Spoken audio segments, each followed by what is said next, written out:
बारामती परिसर बदललाय. ही काय जादूची कांडी नाही रे बाबांनो. त्यासाठी या बाबांनी या नेत्याने आपल्यासाठी केलेलं कष्ट आहे. त्यामुळे हा नेता पहिल्यांदा तुमच्यासमोर मत मागायला आलेला आहे. पहिल्यांदा त्या नेत्याला तुम्ही हे करणार आहे. आता तुम्हाला सांगतो, बाकी सगळं चांगलं आहे. तुम्ही आज सगळे इथं पाहिल्यानंतर दादा मी तुम्हाला आज सांगतो, हा पॅनल 3 ते 4 हजार मताच्या जास्त बघायला येऊ शकतो. पण त्यासाठी एकच बाबांनो करा. मगाशी रामभाऊ आठवड्यांचं भाषण मी बारकायला ऐकलं.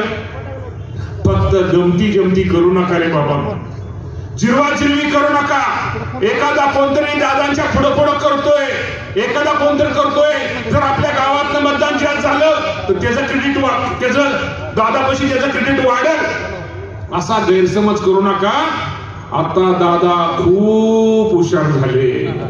पहिले पण आहे आणि आता तर खूप हुशार आहे. कोणी कानाला लागला काय, गाडीत बसला काय, अन्न बसला काय, दादा गाडीत बसलेल्यांचं पण तेवढंच ऐकतो आणि घरी बसलेल्या माणसाचं पण तेवढंच दादा ऐकतात. त्यामुळे नीट हा फक्त विचार लक्षात ठेवा.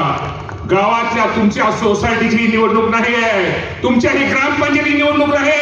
तुमचे पॅनल तुमच्या गावाच्या आपल्या प्रत्येकाला लटला.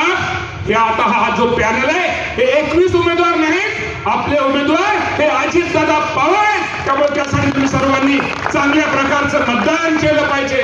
कारखान्याचा विकास आहे.